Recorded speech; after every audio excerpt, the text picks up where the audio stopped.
I never thought I'd say these words, but the olden days of an insane elderly kook running the show now seems quaint. Now these guys are in charge. And it's a fucking factory, folks. So now I'm gonna analyze the shit out of all of this. All cylinders are firing. I just smoked a fucking crack pipe, too. Number All right, let's go.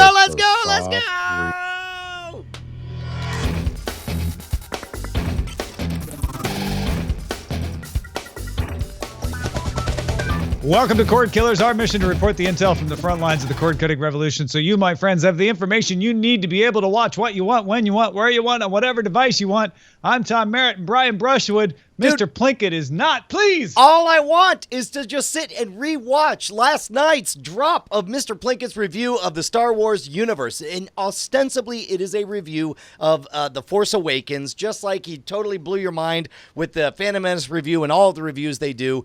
In character, Mr. Plinkett is a force to be reckoned with. In 24 hours, this thing has racked up nearly 1 million views because he's insightful and he gets what fans are thinking. I loved it. It was a great thing. Plus, also, Anthony Carboni shows up in there. Oh, well, that's cool. I do think that Mr. Plinkett, you should remember, tears things apart. So if you're heading to this having watched previous Mr. Plinkett saying, right, he hated the prequels for very good reasons, and he loved the original movies, so he's going to tell me why this movie is great, you're not going to get that. Actually, you kind of do. You'll get that, but that's not the end of it. Well, you're going to get Mr. Plinkett going full Plinkett. You're going to get the full Plinkett. He figures out something to be upset about or to be worried about. And as a result, it feels very much like a Mr. Plinkett review, and you find yourself kind of pumping your fist and thinking, he actually spends like almost an hour ripping on this weird trend among millennials to justify the prequels. He talks about like all of this weird compulsion they have to make excuses for the prequels and why he thinks it's garbage. It's great. Oh, it's so good. It's so good. Stop. Don't listen to us. Don't watch us. Just do the Plinkett review. Don't say that right before we introduce our guest. Okay, all right. Well, listen to our guest and then immediately hit pause and do the Plinkett review. Joining us today, very, very pleased to have back Fraser Cain, friend of the show, man of Universe Today, and more. Welcome back, Fraser. Glad to be back. Can you guys wait while I go watch that? Can we just stop the show for everyone while I bring myself up to speed? I mean, as long as you don't mind me chartering a flight to get up there to Canada to watch it with you, then let's just call it off. Oh, it's not fair for you to drop this kind of stuff and then I wasn't even prepared. I didn't even know this was going to happen. So it's fantastic. It's insightful. It's all the things that you expect from a Plinkett review. If you love Plinkett, you're going to love it. Yeah. Go check it out. Let's get to our primary target today. We got a couple of interesting things in this study, but the big deal to me is that a company called CG42, which is a management consulting firm, is out there saying they estimate 800,000 customers will cut the cord in the next 12 months. This is the first time we've seen the business side of things. Usually, up until now, it's been, well, we don't think cord cutting is real. Evidence shows that cord cutting is very shallow. Evidence shows cord cutting isn't having an impact. For the first time, evidence shows that cable TV could lose nearly $1 billion or $1,248 per customer because of cord cutting in the next year. Now, granted, $1 billion sounds like a lot, and for the industry, it's actually not that much. But the other thing they found in this survey is that the average cord cutter saves $104 a month, so more evidence on the side of, actually, if you cut the cord, you do save money. People tend not to spend more than $15 on streaming services after they cut the cord, so they don't just go back and replace everything. The average cord cutter spends $83 on services. That includes your internet connection, anything else that they're replacing their triple play or their double play service from. The average cable subscriber, when you count in all the services they're paying for from the cable company, spends $187 on their cable bill. So what's happening, Brian, it sounds like, is people are not only cutting cable, but then saying, man, there was some stuff in there that I can live without. Yeah, this is a big deal because we've previously reported on the average cable bill creeping up from $99 to $104, but we also mentioned that the average cable bill, the average cable subscriber also definitely has Netflix, very likely has Amazon Prime, very likely is buying extra media on top of that. So this $187 a month figure is huge. It is huge, and the idea that a cord never at $71 and a cord cutter at $83, those are hard numbers. I was not thrilled about the headline, could cost $1 billion or whatever. That seems like speculation, which is like, if you want somebody to make stuff up, I'll do it for you for free. Also in an $80 billion industry, that's, it's a smaller percentage. Correct. But those hard numbers really get me excited about not only in the short term about the actual trend of the money people are saving by cutting the cord, but also you got to imagine this is just going to accelerate, right, Fraser? Well, yeah. I mean, we're having children born into a world where they don't even understand what cable television is. Let's use the proper pronoun. Right, exactly. What television cable was. And now, even when I give my children the chance, we stay at a hotel and I'm like, hey, kids, you want to see how, we used to experience media in the past? Let's watch some television. Their eyes roll and they go back to watching YouTube on their phones and Chromebooks almost instantaneously. So, I don't know where these people are who still watch television, but they can't be long for this world. I think the most important line in this study is that they found that contentment without cable or satellite, quote, increases the longer they are away from paid TV. So to my mind, what this means is people are afraid of ditching cable because of what they might lose. Well, I might not be able to watch the game I want to watch. I might not be able to see the movie. I might not be able to see that hot new show that everyone's talking about. But once they cut it, they start realizing that they don't miss the things that they don't have access to anymore, and they only bother paying for the things they really care to have access to. That is the biggest surprise of this whole experience. And you're talking to somebody who gave up cable and then resubscribed to cable only because he had a television show on cable and then dropped it a second time. It is astonishing how quickly you find other methods to get that same content, or and that's the biggest one, is pretty much okay, so as a cord cutter, let's say I'm now in that $83 range or $84 range instead of the $187 whatever range. I just buy the shows I care about. It's just like a new show comes out. I'm excited about Atlanta. I'm going to spend $20 once. I now get the whole season as it comes out. I'm going to watch it the very next day. There'll be no commercials. Everything will be beautiful, and it'll stream gorgeously. So in that regard, I get a superior experience to cable. But there are weird little things. If you're a fan of Night Attack, then you know that I've got a strange affection for John Stossel's program on Fox Business Network. Turns out I can live without it. And if he does or says anything that truly is noteworthy, there's going to be a YouTube clip of it, and I'll see it. And outside of that, I mean, I guess I can go to the airport and watch it. It's amazing. For me, the big one this weekend was I really got into watching the end of the Major League Baseball season because there was this exciting element to the finish. It was Vin Scully's last year as a broadcaster after 67 years. And I finally had this point where, like, you know what? I really wish I could watch the MLB Network right now. And I went and found out that no, PlayStation Vue doesn't have it. Sling TV doesn't have it. And instead of saying, gosh, I really wish that I was paying that $100 a month to DirecTV so I had the MLB Network, I was like, man, I can live without it, Fraser, do you have any similar things like that? Yeah, well, I mean, for me, when we get to later on, we talk about what we're watching. Almost everything I'm watching now is on Netflix and YouTube. Partly because as a Canadian and we're not allowed to watch anything, I'm stuck to those two networks. But partly it's just I think my brain has switched from wanting to stay on top of all the shows that I used to like and feel anxious if I wasn't watching these shows to just kind of have like work time and leisure time. And when it's leisure time, then I just kind of turn to one of the networks that I have access to and just say, what would I like to watch next that these networks make available to me? And I find that I still have way too much stuff to watch on both those networks. Bryce gave us the the off-road TV show the last couple of episodes ago, and I've been binge watching those on YouTube. There's so much to watch. So I think it's instead of following stuff like a devoted follower, I don't know. I just like watch what's on. My kids, they watch all the streaming gaming shows. They're Jacksepticeyes and they're Markipliers. It's just, I don't know. It's such a different world now. Well, I'll tell you what. It used to be that we were encouraging people who were cutting curious to just take the chicken challenge, and the chicken challenge was pick up the phone, call your cable provider, and threaten to quit. Just say, I want to quit, and see what kind of amazing deals they get you. I think it's time to kind of go the step farther of just saying, go on a fast, just a 60-day fast, 2 months, right? I mean, is that the weirdest thing in the world, Tom? A cleanse? Yeah. Can we do the cable cleanse challenge?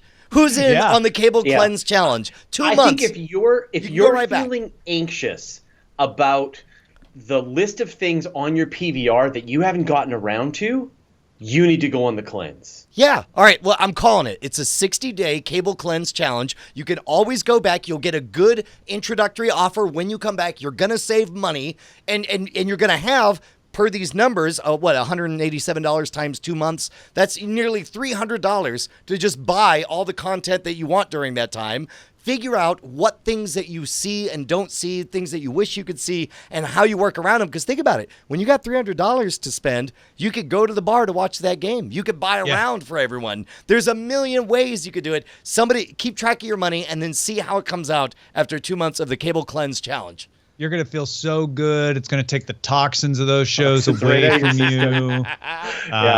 No, I love this. I absolutely adore the cable cleanse challenge. It is us moving forward, right? Yeah. We're cutting out chicken and we're going on a cleanse. Yes. Well, I have an even greater recommendation, which is that you take that $104 that you're going to be saving as a cable from the cable companies, you then set that money aside and you then take a really good hard look at the media that you are actually consuming. Are you, signing up for Netflix? Are you watching things on Hulu? Are you following podcasters or perhaps people who create cord-killing shows on the YouTubes? Wait a minute. If so, perhaps you want to funnel them some of that $104 to support the work that you truly are enjoying. Was this a sneaky segue into our Patreon plug to encourage people to go to patreon.com/Cordkillers and kick back a little bit of the cash we're trying to save you guys? That's exactly what in fact, I'm going to go a little further than that, which is that I think, how the diamond industry has this like 3-month salary rule, which of course is, them just trying to take your money. But still, this idea that you should take, 3 months of your salary and that's what you should spend on an engagement ring. I think that if you are cutting your cable and you're switching to alternative sources, you should try to match up that money. Take the $104 and spend that money on the services and the people that you really like. So sign up for the Patreon campaigns of Cordkillers and NSFW and all these other, these other content creators where you have a direct connection with them. And give them money directly and fund them to create the content that you really like. And obviously, to fund the Patreon of Cordkillers, I'm a patron. I deeply, deeply love the idea that by doing Cordkillers, Tom and I are kind of providing the base upon which the pyramid of Patreon is built. Like by saving that $104 a month, when everybody cuts the cords, everybody goes to Patreon and supports all the content creators of all stripes. That would be amazing. But sign up for YouTube Red. Turn off your ad blocking software for the websites that you really enjoy. Like, there's ways that you can support all these people. And it's just that it all been disaggregated. But now, I'll be glad to chat with you on YouTube or do a live stream show with people. Like, you have a more direct connection to the creators who are making the things that you love.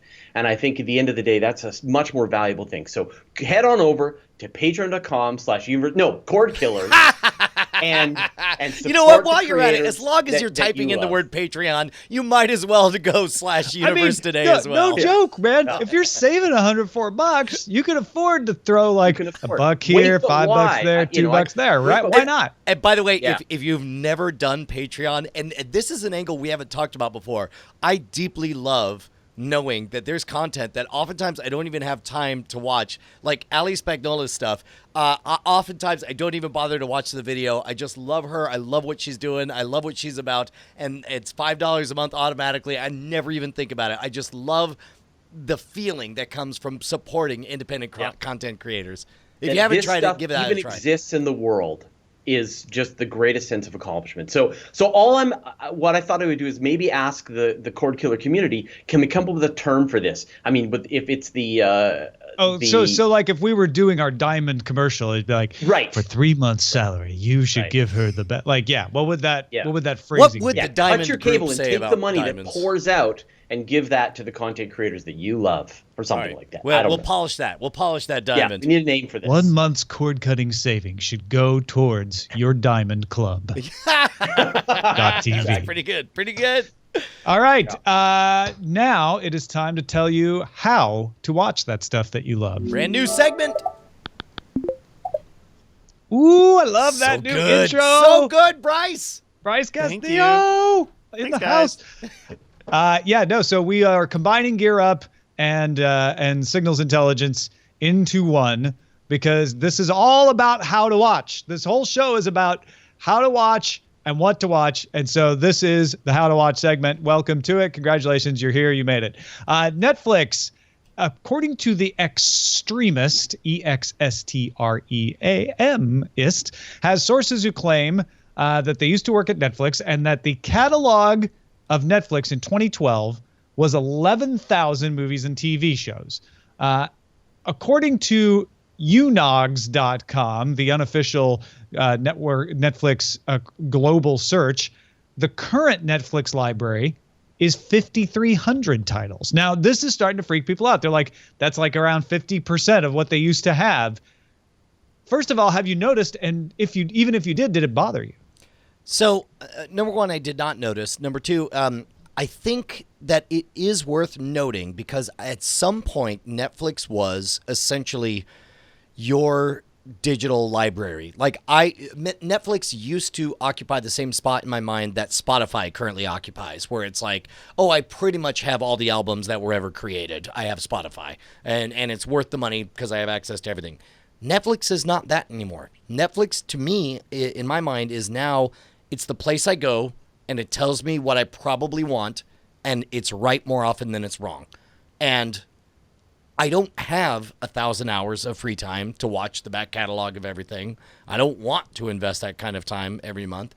And instead, for the 20 to 40 hours per month that I have free time that I want something on, like the other day, I heard Luke Cage was on, and I guiltily opened up Netflix, and I was like, oh, I really shouldn't watch Luke Cage without Bonnie. I'm going to get in trouble. But then I loaded it up, and I'm like, oh, Zootopia's on Netflix. And so I knew I wouldn't get in trouble for that, and I watched Zootopia, and it was delightful. Like, that's what Netflix is doing at this point, is I just trust it, and it seems to deliver. It gets it more right than wrong.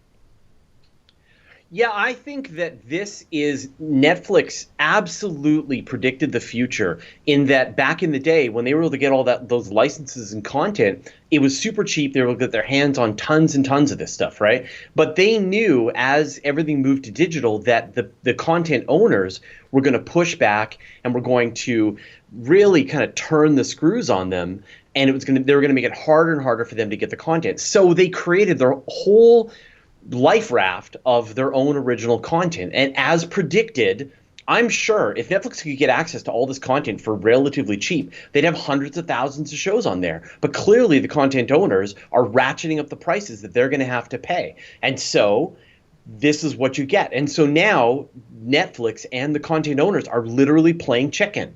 Who's going to blink first? And I think it's going to be the content owners. Netflix owns a distribution channel. They have the way to reach the public. The content owners do not. And if they want to increase their prices, then Netflix is gonna make it harder and harder for their content to reach the public. Yes. So I think I think the content creators or the content owners are probably going to blink first, and we're going to see that content flood back to Netflix when the deals get right. Yes to all of that. However, I do think it's significant that the role of Netflix is changing. Netflix is not trying to be the provider of the biggest library of things that you want. Instead, Netflix is the number one provider of Netflix stuff. And they are branding themselves. They are moving away from being able to license giant swaths of old content that you'd forgotten about and that there was curated or whatever, and instead they're pushing this heavy emphasis onto their originals. Like, Netflix means a very particular type of programming that it did not mean 5 years ago, and that's wonderful, because I think that it opens up a new slot for somebody to be the back catalog of like all the crazy obscure movies that you'd forgotten about. I actually wonder about that, but let me get back to that in a second.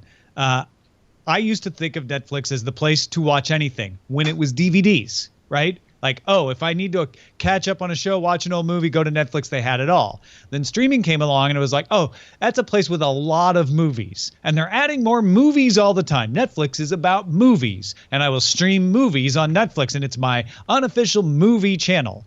And then they started to add more and more content, and it became about TV shows, and it became a catch-up service. Oh, Netflix is about catch-up. You can go find a lot of back episodes of old TV shows there and check out things. And then Fraser totally nailed it. They realized that they were going to start having problems keeping that library, so they went ahead and gambled on House of Cards the Lilyhammer show, and went from there. These days, I don't think of Netflix as a movie place at all, although they still have some movies. I don't think of them as a catch-up service, although I do go back and watch old shows there. I think of them as a channel. I open up Netflix to watch Netflix shows. And occasionally, like, I use it to watch old Star Trek Voyagers, or I will go back and watch Continuum there. But I don't think of it as a place. I think of it as a channel. It's like HBO to me. Like, Netflix is a channel, and they have all their Netflix shows, and occasionally they have these old rerun episodes like any other channel. I'll tell you what, I don't even know that channel quite puts it in its place, because it's becoming something different than a TV channel. It's becoming like Audible. Like, when I download a book from Audible, I know I'm going to get the whole book, and I can listen to it as fast or as slow as I feel like. And when Westworld finished, it was a weird feeling to reach forward to the mouse and then remember, oh, that's right, HBO is a channel. They're only going to release one of these per month or per week or whatever. Like, that was a weird moment to realize that Netflix has seduced us into this binging experience. And I wish there was a word for what it is, because it doesn't feel like just a traditional channel. I don't know if that's right. Yeah, it's whatever the next evolution from a channel is. Like, yeah, absolutely agree with that.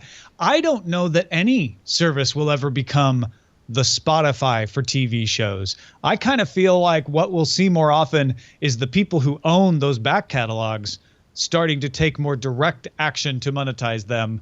And so there'll be several different services, none of whom will have all of it. Well, and the weird part is, it used to be that YouTube would fill in the gap in between those, but we're seeing YouTube, both Netflix and YouTube, are turning inwards. They are deciding to focus on what they organically create very well on their own. And as a result, this category of this service to watch all the back catalog, this Spotify of video, is increasingly being unserved, and it makes me wonder, like, are we going to see people going back to BitTorrent? Are we going to see people creating some kind of new startup for this stuff? I don't know. I think Steam is probably the model of how this is going to eventually shake out down the road, because if when a game comes out on Steam, initially you might pay $80 for it, but then later on it's going to go on discount, and then later on it's going to go get into bundles. Yep. And you're going to be like, yeah, sure, why not? I'll pick up those 40 games for $1. I'll probably never play them, but at least that dollar makes its way back to the developers. And I think that's the sort of, we already exist in this world where a movie comes out first, and we go to the movie theater and we spend $50 with the wife to see one movie, and we buy the popcorn, and then later on it comes out on DVD and we spend $20, and then it happens to be on Netflix, which is included in our, I'm talking about Deadpool here, for example. I don't know, do you guys have Deadpool in the US? It's on our Canadian Netflix. Hang on, I'm gonna Yeah, look right now. I noticed that yesterday. Yeah, so and I think that what hasn't happened yet, and I think this is the content owners keeping, sort of digging in their heels, is I haven't seen someone say, hey, you can buy these 20 classic movies in this $15 movie Humble Bundle, or buy all these old science fiction television shows. Like there isn't a way for the content owners to offer up their material in these kinds of ways at these various discounts. Like they're really trying to stick to it's $19.99 for the new one, it's $4.99 to rent it, and there's no difference in value. Whether I buy Trolls 2 or whether I buy Deadpool, the price is the same. Sure. And that's just not right. So I think that we're going to see them try hold out on. all these. Let me stop you there. Vudu actually runs like Steam, where they have like up top, like here are the brand new movies at the full price, and they'll do these like $5 movie sales, and they'll do like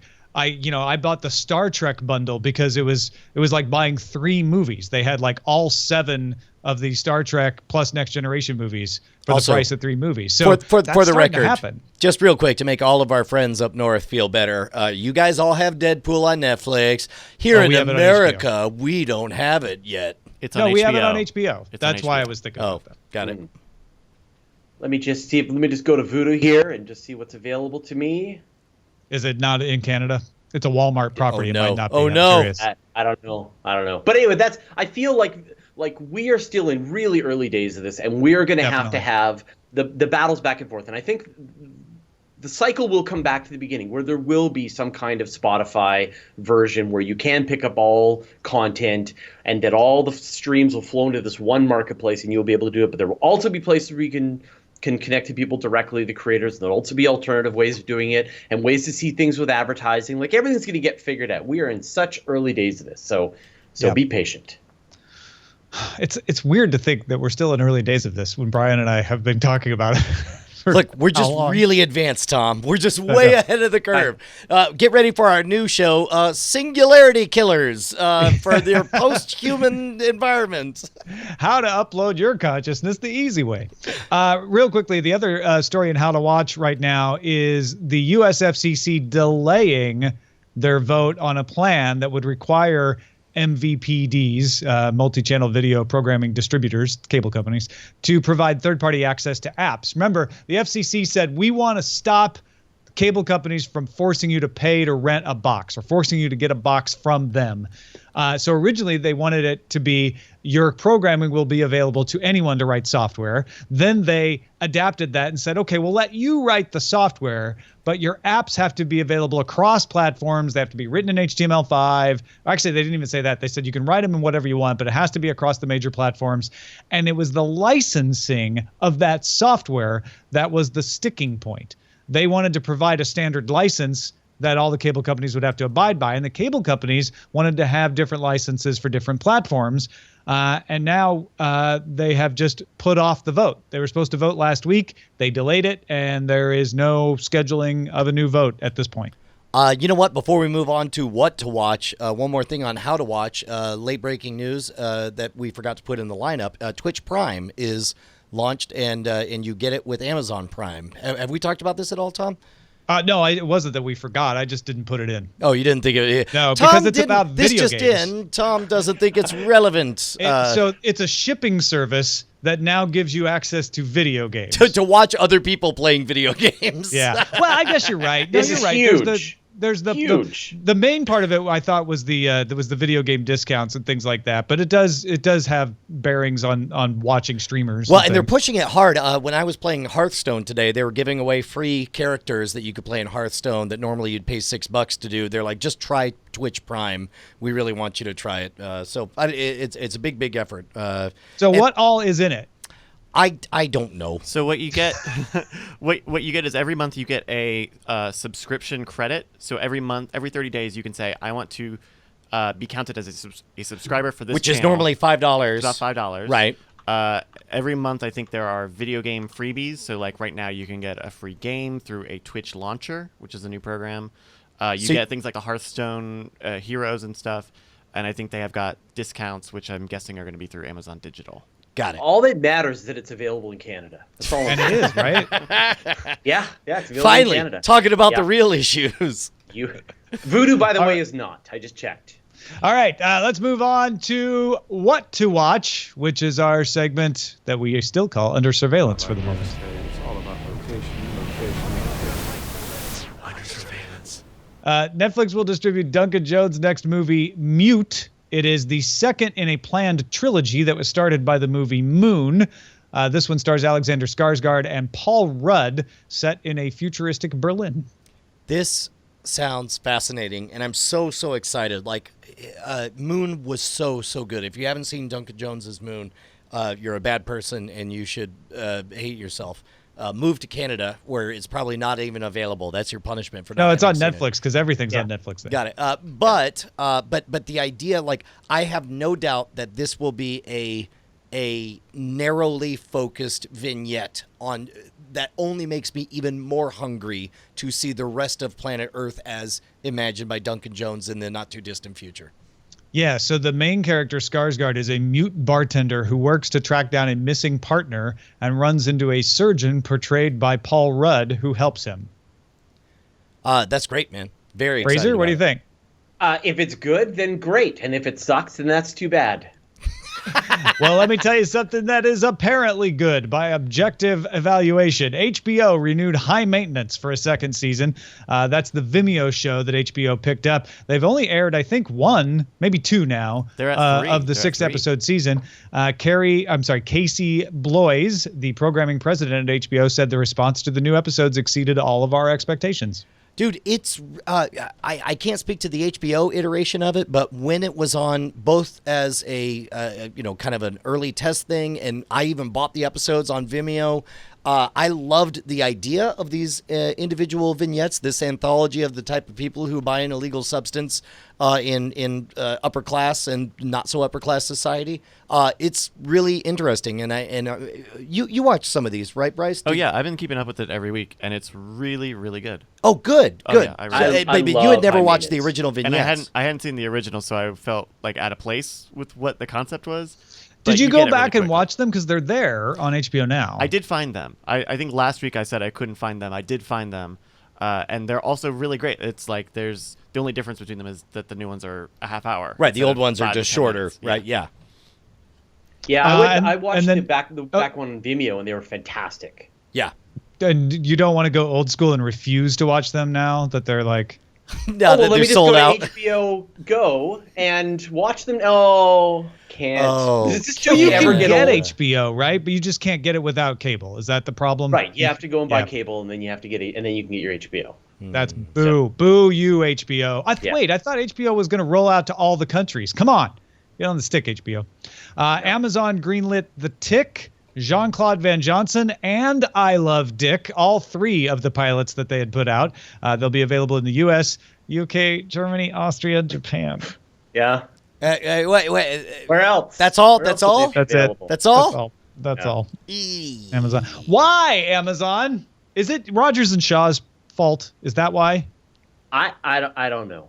I don't. Did they lock up the rights to everything? There's literally no rhyme or reason to this, right? Why do we get Twitch Prime? Why do we not get YouTube Red? Why can't we have Amazon Echoes? I don't know. You guys can't have Amazon Well, we Echoes? can't get Echoes here. Like, look. No. Okay, It's really why sad. don't Why you can't we get? Just all of Canada, all of you, just move to Detroit. Yeah. It's not that far, and then it's north. It's north of Canada, technically. Yeah, oh, is They it? get YouTube Red in Australia, but not here. I don't understand why. I don't know what it is about us. We're too close. I don't know, but seriously, you know what? I know it's just getting boring. So for the rest of this episode, I will pretend like I have access to all the content you guys do. Well, good. Yeah. I Which love is this called stuff. using a VPN. So let's talk about what are you watching since you have access to everything, Fraser? Well, okay, so I am watching Luke Cage. So we're about 2/3 of the way through Luke Cage, and I'm really enjoying it. I've watched, finished BoJack Horseman. I've watched Narcos, and thought that was the best. Narcos season 2 was the best thing that Netflix has done so far. Can we real quick, because we spoke about it briefly, and Tom hasn't seen it, so I haven't had anyone to talk to about it. But I think I deeply adored rooting for Pablo in season 1 and rooting against him in season 2. It's one full season is the story of his ascent, and then the next season is the story of the trap being stacked around him. Yeah, it was and I thought, I loved Narcos season 1, but Narcos season 2 was just better. I don't know why, but it was so great. Did you watch The I turned to my Shield? wife. What's that? Did you watch The Shield? It reminded me of how I felt near the end of The Shield with Vic Mackey, clearly about to get caught. No, I haven't seen The Shield, so I can't give you that. And then the other thing, and this is like, I think I nag you every time I get on the show, which is they just released season 2 of The Detectorists on Netflix, which is, you and Bonnie should sit down and you should watch this show, Brian. I promise. It will be good for your relationship. It is this charming, wonderful British show with very low stakes, and it's just wonderful. And it's now on Netflix, and I just really like it. I am emailing Bonnie right now that we're going to. Let me tell you, let's I watch have The not been steered Detectorists. wrong by a Fraser recommendation yet. Is it like just a situation comedy? What's the premise? It is about 2 metal detector hobbyists in England, and how they just enjoy this hobby and the sort of very low grade threats that they face. So, and you'll recognize a ton of the actors in it, and it's just wonderful. Yeah, Of course, we really enjoy it. Anything else before we move on? I've just been enjoying a ton of stuff on Netflix. I think I might have mentioned, on YouTube. So I actually really enjoy like the Jimquisition. Really just, as I do more YouTubing, I expose myself to more YouTubers, and I just really enjoy a lot of the work that's going on there. It's a great place for content now, and I'm kind of have to tear myself away to watch like Netflix and other TV shows. It's amazing. It's its own type of format, but there really has been a wonderful flight to quality over the last half decade on absolutely. YouTube. Just great quality there, and it's different from back in the day when YouTube spent, and perhaps someone's wife was a part of this, spent hundreds of millions of dollars to throw a lot of money at content creators, but traditional content creators, while at the same time there's this whole groundswell of solo content creators who just kept putting in the work and kept honing their craft, and they've just gotten so good. And I really hope that YouTube and perhaps people's wives who work there will really help increase the quality of that content and just give back to those creators. It's interesting because back in the day, YouTube did give money to a bunch of content creators, some of whom were people who were doing shows like Sword and Laser, who just took that money and kind of wasted it on a season of video. And then YouTube decided that didn't work. We're not going to give so much money. So Sword and Laser got canceled on YouTube, but they took that money and acquired Next New Networks and started the YouTube Spaces. And then they hired my wife to help create YouTube Space. And honestly, that is one of the reasons you're seeing this flight to quality, because there's not just the one in LA that my wife is the production manager at, but there's one in New York, there's one in Tokyo, there's one in there's like pop-up spaces in Brazil and India, and there's a full-on space in the UK, and they're bringing in people. You get the flashy thing about the YouTube spaces is you see like big names coming in, but what you don't hear about is they do seminars and education and provide people editing bays who don't have equipment, and so they're helping those small-time creators too to be able to improve and hone their skills. We were down at the I think LA that's having a Creator ripple Space effect. about a year and a half ago, 2 years ago, and they were just super welcoming and just gave us everything we wanted. It felt like I was, we were Arnold Schwarzenegger with the Terminator shopping in a gun store. It was just like, I needed one of these cameras, I need one of those cameras, that lighting equipment, this microphone, and they're like, yeah, no problem, here you go. Laser and a 40 milliwatt range, no problem. Yeah, it was a pretty great experience. So I think I would love to, it'd be great if they set one up in Vancouver even. It would be terrific. Yeah, unfortunately, it sounds like Austin is going to be left in limbo because we have this Google space that because they're doing Google Fiber, and it's like it's not a YouTube creative space, but it's like it's close enough that it doesn't look like we're ever going to get a YouTube My guess space. is that doesn't really have anything. Those decisions have nothing to do with each other. They're not setting up a YouTube space in San Francisco either. Well, I mean, yeah, that's true. That is true. But that's because what they do is they go where there's a high concentration of creators. I'm only reporting what sources familiar with the matter have told me. That's I also am only reporting what sources familiar with the matter have told me. But Meanwhile, Brian, we've both been watching Luke Cage. What else you been watching? Luke Cage, of course, Westworld. You watched the original Westworld, which I can't wait to talk about in spoiler in time. And I watched the Plinkett Force Awakens review, which was wonderful. I'm going to throw this out here. As long as we're getting nostalgic for the flight to quality on YouTube, I went back and I started watching 10 years ago today. 10 years ago today, I released episode 5 of Brian Brushwood on the Road on YouTube. And so I just, it happened to be the 10-year anniversary, so I watched it, and then I watched the next one and the next one, and I was like, I was just remembering how different my life was 10 years ago, and they're not terrible. They're not terrible. I mean, they never blew up. They never went, all over the place, but you could see the DNA of what became Scam School in that at the time. Check that out. That's amazing. The other things I'll add, we're going to talk about Westworld on Spoiler in Time. I watched Vin Scully. I mentioned this briefly earlier. 67 years the guy has been a broadcaster for the Dodgers. He started in the 50s when they were in Brooklyn, moved to Los Angeles with them. He is not only beloved in Los Angeles, but throughout baseball. He had his final broadcast from San Francisco, as a matter of fact. Watched it over the air. And here's a little nugget that has nothing to do with baseball or Vin Scully. We're watching it, and the signal starts to break up.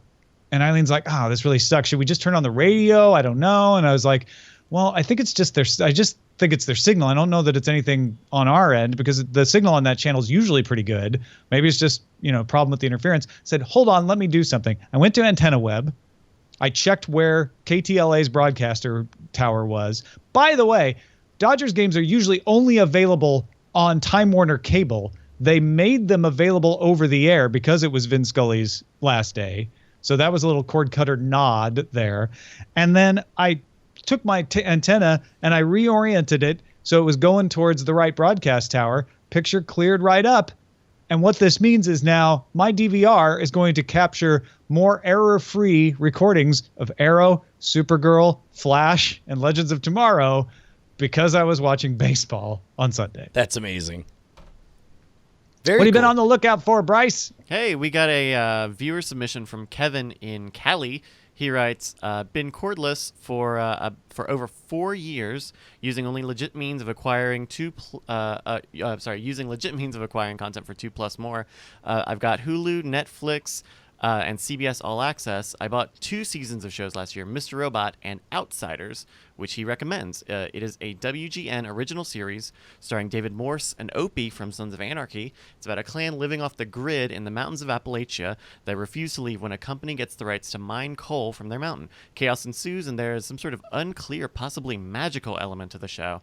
Season 2 is coming this January. Love your show, ladies? He wrote ladies. I feel like he meant laddies, but... Nope, we're ladies. We'll be ladies. Yeah.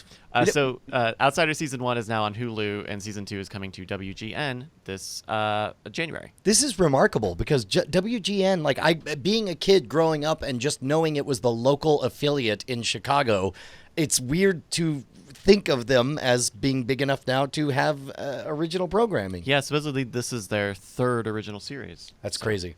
Yeah. If you got something we should be on the lookout for, be sure to email us, cordkillers@gmail.com. All right, real quickly. Brian and I do lots of things to help make our creative projects pay for our food and things. One of the things I do is write books. I'm working on one right now. I've got 2 in edit. There's one I've told you about from Inkshares coming. But if you want to either pre-order Pilot X from Inkshares, or if you would like to see some of the other things that I've written in the past, like Lot Beta, about a mining colony that has a corporate fight over control, or the United Moon colonies, check out TomMerrittBooks.com. You'll even find a brief guide to cord cutting there. Heck yeah. Let's move on to the front lines. That's the front lines. Front lines. So the CW did in fact release their apps as we told you they would for Roku, Chromecast, Apple TV, Xbox, Fire TV, Android, and iOS. They also list AirPlay as a separate app. That's the function in iOS that you can send your signal to your Apple TV. CW's superhero lineup returns to air Tuesday with The Flash, then Arrow on Wednesday. Supergirl comes the following Monday, and Legends of Tomorrow the following Thursday. So there'll be a superhero on Monday through Thursday on the CW. The app requires no login, but it does have an option to opt into letting Nielsen collect your data. This is remarkable because, if it were any other program that just asked, hey, can we monitor you? I'd be all bug off. But there's something magic about Nielsen that makes you feel like you're voting for good programming. Yeah, I know. I think it's fascinating that you install this app and there's not only is there no login required, there's no login. There's no nowhere ability to log in. Yeah. Right on. Xiaomi, did I say that right, Tom? Yes, as a matter of fact, this is how you say it. Xiaomi.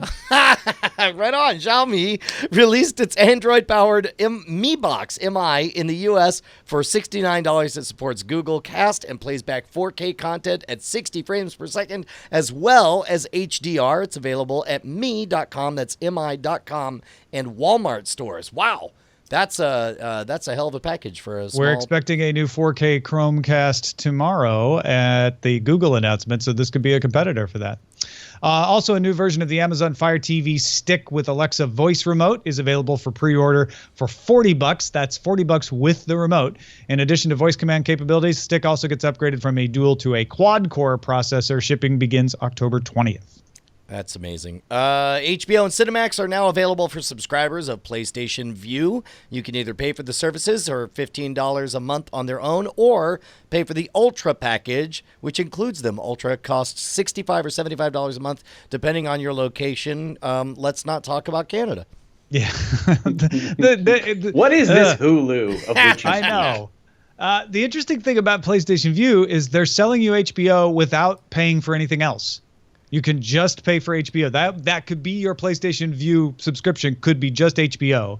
And that's the funny part, too, is that this idea of an Ultra package starts to sound suspiciously similar to a cable bundle. Well, no, PlayStation does, but I think that's the cool thing is PlayStation does tiers, right? They have a $40 tier and a $50 tier and a $60 tier. Right. And so now what they're saying is we're going to give you that bundle if that's what you want. But if you're coming in and you're like, no, I really just want HBO on my PlayStation because you guys don't have HBO Now yet. I don't want to pay for HBO Now on its own. I just want it on my PlayStation. You can get that. They're like, yeah, we do that. We're not gonna force you to buy our other bundle in order to get HBO. Right. Hulu began offering new subscribers a discounted price of $6 a month. The deal lasts for the first year of subscription, then rises to the standard $8. Again, Brian, kind of sounds like your old-fashioned, like, hey, new subscribers, we'll give you a discount on your cable. I mean, let's face it, there's a reason that model existed for a long time, and it did become calcified, and it became inappropriate for the way people consume media, and that's why we're seeing this revolution against it. But there's aspects of cable that, were what people want. They did like the idea. I mean, the whole reason people got cable was to watch what they want when they want it on whatever device they felt like, because at the time that cable did that. Nowadays, cable doesn't. Nowadays, you have to go it independent. And by the way, the introductory offer was not new with cable, right? They took. Fair enough. The Redstone family, majority owners of both CBC and Viacom, have asked the boards of both companies to look into a merger. Sherry Redstone, which speaks for the family, would likely make CBS CEO Les Moonves CEO of the combined company. Moonves has previously resisted a merger. Viacom CEO Philippe Dalman stepped down in August. COO Tom Dooley took over as interim CEO until the end of September.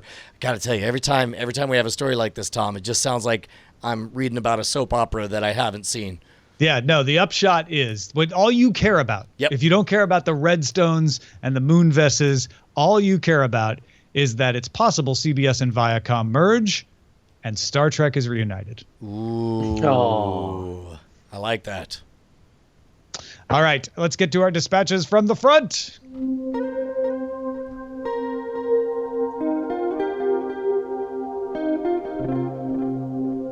So we mentioned that the new Roku, the Roku Plus, would come with a composite connection, and we labored over understanding if that was actually what that meant, and yes, it did. And of course, we asked folks, hey, you still using a TV with that little yellow composite connection? Yes, Kurt still uses a composite cable-based Roku One from the last generation of Roku, hooked up to a 36-inch CRT set by the treadmill in his basement. Kimberly, the Texas teacher, says flat screens actually give her headaches, but she's been using a Roku since the first gen in 2008, and her current Roku sometimes has problems with the signal flickering. She was worrying about replacing it, so she's very excited that she has an option. Dan writes, my older TV doesn't have an HDMI, and my Roku is the one refreshed Gen 1 HD model circa 2010. Still works for what we need to watch, what we want when we want on the device we choose, but frankly for us, SD resolution is good enough, and composite works better than trying to use an HDMI converter, so he's excited too. And then Richard writes, the Roku Plus would be perfect for my situation. We have an old school SD 36-inch super heavy CRT that the kids use for playing standard definition video game systems like the PS2, the Wii, the Sega. The kids would love to watch online programming like YouTube and Netflix. Problem is that the old TV only has component, composite, and S-video inputs.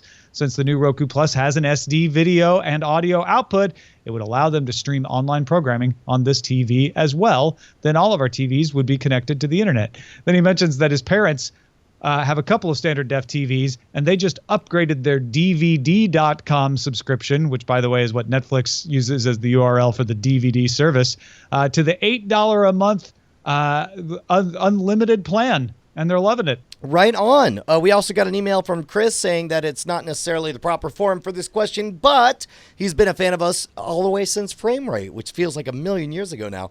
I know that he says, I know you've had experience with this situation. Every winter, my wife and I go on vacation for a month or so. We spend a couple of weeks at hotels, and as I'm sure you're aware of the quality of Wi-Fi at a lot of hotels, if I want to watch Netflix or Amazon Prime account, it would be nice to have nice, predictable stream of data. As much as the two of you travel, I was wondering if you had any experience using travel routers, and if so, can you recommend any one in particular, or is there anything else I could do to improve the situation? I can only assume that after watching you guys streaming the show from various hotels over the years, you must have some secrets that you can share. Thanks in advance, Chris. My biggest secret is LTE is better than it's ever been. The coverage is more reliable than it's ever been. If you're still clinging to your AT&T grandfathered unlimited clause, I would strongly encourage you to consider giving that up, because once you give yourself the ability to tether, once you get, it's a reasonable, because if you have an unlimited old school, iOS generation 1 unlimited account, they're throttling you. And if you go for the full speed, it's amazing. Like I just don't even bother to log into Wi-Fi at hotels. What about you, Tom? Well, I have T-Mobile, so it's unlimited anyway. I don't even have an old school account. I can just go get unlimited. And that LTE, like you say, works pretty well for streaming video. I've also found that more hotels have acceptable Wi-Fi in the U.S.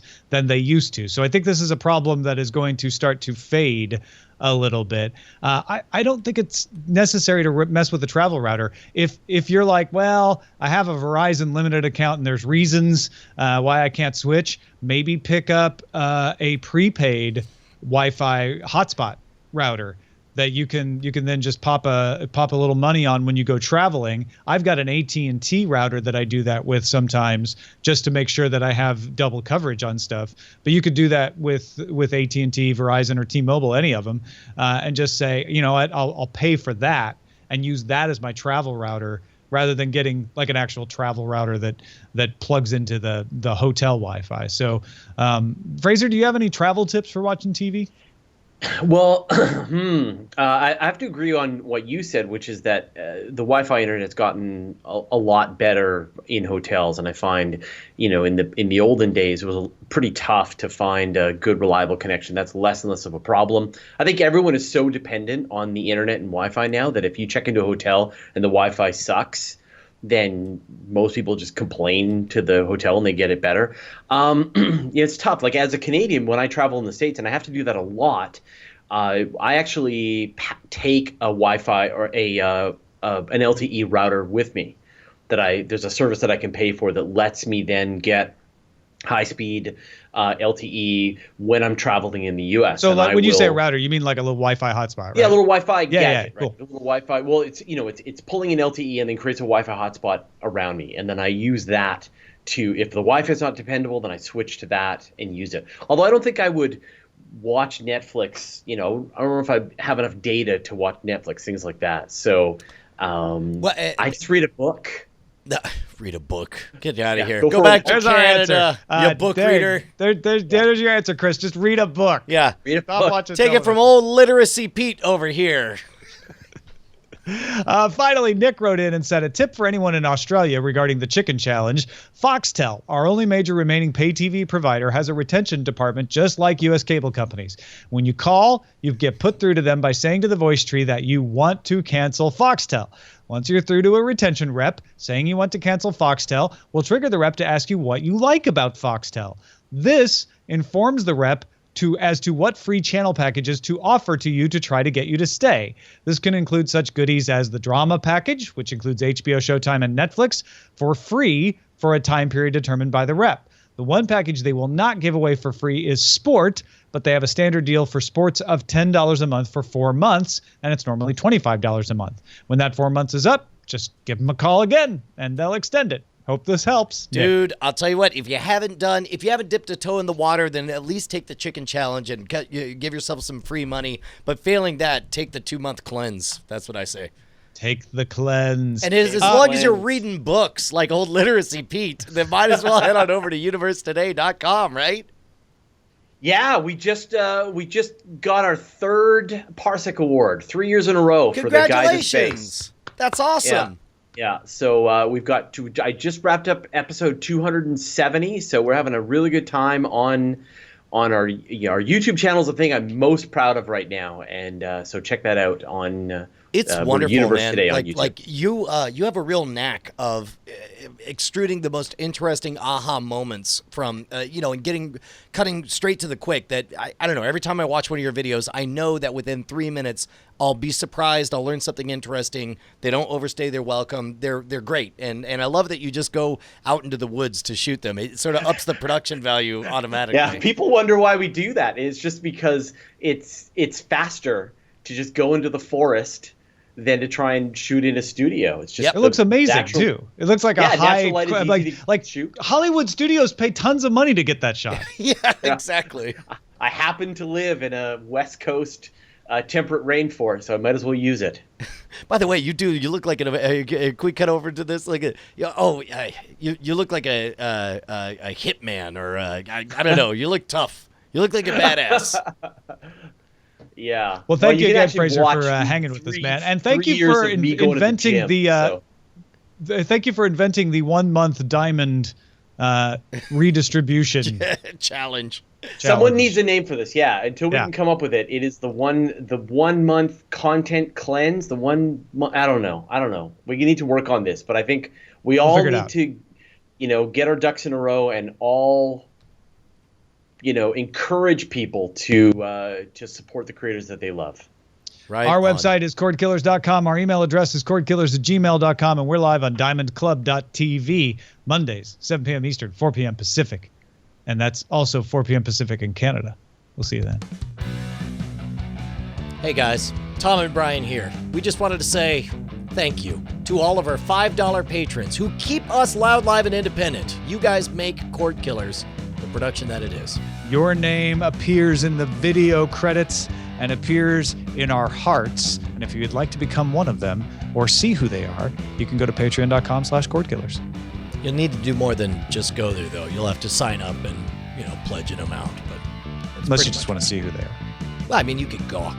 That's a little creepy, isn't it? If you want to be a gawker, let's go. It's up to you. Diamond Club hopes you have enjoyed this program.